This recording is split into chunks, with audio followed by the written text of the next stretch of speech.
শুরুতে আমরা ক্রোমি ব্রাউজারে চলে যাব। এখানে আমরা সার্চ করব ফ্লাইট এক্সপার্ট।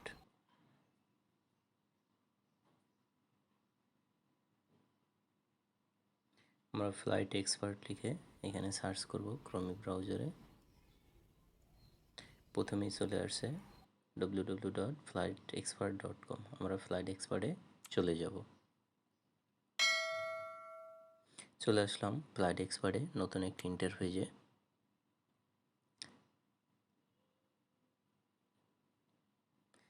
তো আমরা এখান থেকে আমাদের যেহেতু রেজিস্টার করা নাই, আমরা রেজিস্টারে চলে যাব।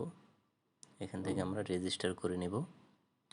তো আমাদের সামনে একটা ফর্ম চলে আসছে, আমরা ফিল আপ করে নেব। তো দেখতে পাচ্ছেন আমরা ফর্মটি ফিল আপ করে নিয়েছি। প্রথমে নাম দেওয়া আছে, পরবর্তীতে প্রথমে গিভেন নেম, পরে সার নেম। তো গিভেন নেমে প্রথম দিতে হবে নামের অংশ, সার নেমে দিতে হবে লাস্ট অংশ, তারপর ফোন নাম্বার, তারপর এখানে একটা কোড নাম্বার দিছে, ওইটা ফিল আপ করতে হবে। পর ইমেল দিতে হবে, পাসওয়ার্ড দিতে হবে, দেন রেজিস্টারে ক্লিক করতে হবে।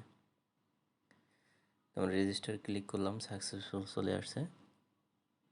তো আমরা এখান থেকে চলে যাব একদম উপরে ফ্লাইট এক্সপার্টে।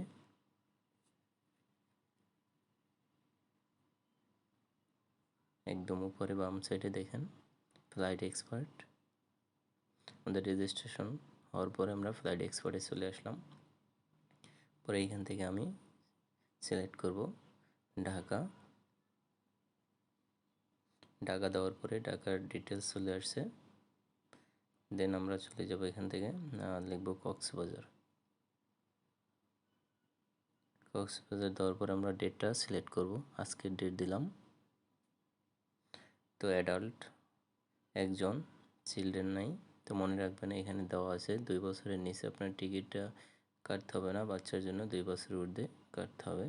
তো আমি এই ইকোনমি সিলেক্ট করে দিলাম। পরে আপনি চাইলে প্রিমিয়াম বিজনেস ক্লাসে দিতে পারেন। তো ওকে দেওয়ার পরে দেখেন আমাদের টিকিটটা হয়ে গেছে। এখানে বিমানের নাম লেখা আছে। প্রথমে আছে বাংলাদেশ বিমান, 4040 টাকা। US-Bangla এয়ারলাইন্স, এখানে 9855 টাকা দেখাচ্ছে। পরে দেখাচ্ছে নভো এয়ার। তো আমরা এখান থেকে সিলেক্ট করব বাংলাদেশ বিমান। তো সিলেক্ট করার জন্য আমাদের বুক নাওতে ক্লিক করতে হবে। তো আমি চলে যাব বুক নাও।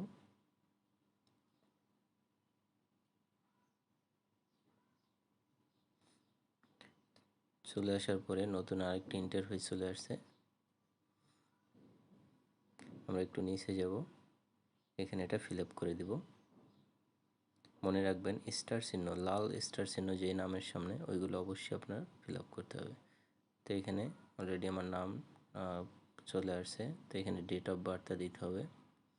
ডেট অফ বার্থ দেওয়ার পরে এখানে পাসপোর্ট দিতে হবে না, যেহেতু ডোমেস্টিক বাংলাদেশের ভিতরে।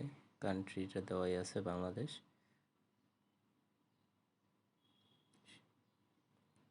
ইমেল, ফোন নাম্বার, পরে আপনার সিটিটা অ্যাড করে দিতে হবে। আমি সিটি ঢাকা দিয়ে দিলাম। দেওয়ার পরে কন্টিনিউ দিতে হবে।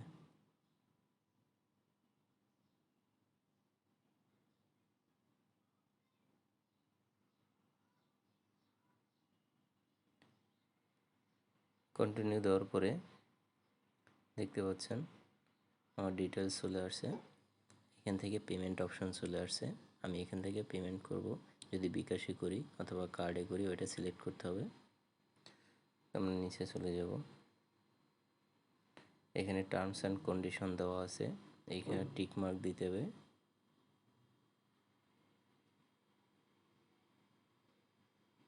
আমরা টিক মার্ক দিয়ে দিলাম। তো এখানে বিকাশ সিলেক্ট করে দিলাম। বিকাশ সিলেক্ট করার পরে কন্টিনিউ দিতে হবে।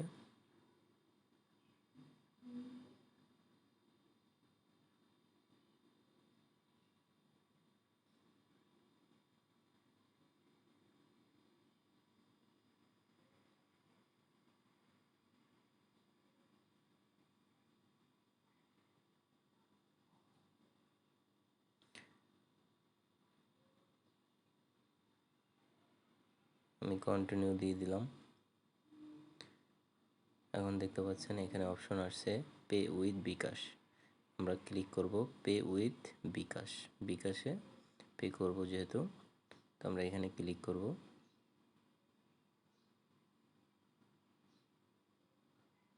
পে উইথ বিকাশে ক্লিক করার পরে আপনার ফোন নাম্বার চাবে, বিকাশ ফোন নাম্বারটা আমরা এখানে দিয়ে দেব।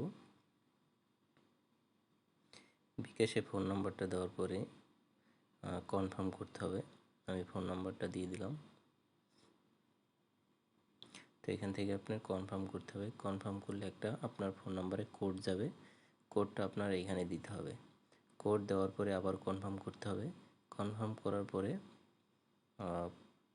আপনার যে বিকাশ পিন নাম্বারটা দিতে হবে। আমি বাকিটা দেখাচ্ছি না, আপনার পরবর্তী অপশন আসবে। এই যে কোডটা চলে আসছে, কোডটা দেওয়ার পরে কনফার্ম করতে হবে। কনফার্ম করার পরে পিন নাম্বার দিলেই আপনার টিকিট কমপ্লিট হয়ে যাবে। আপনার মেইলে একটা SMS চলে যাবে, ওইটা দিয়ে আপনি কম্পিউটার থেকে আপনার টিকিটটা উঠাতে পারবেন। এভাবে মোবাইল দিয়ে খুব সহজেই আপনি বাসায় বসে টিকিট কাটতে পারবেন।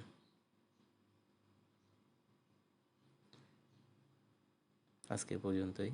আল্লাহ হাফেজ।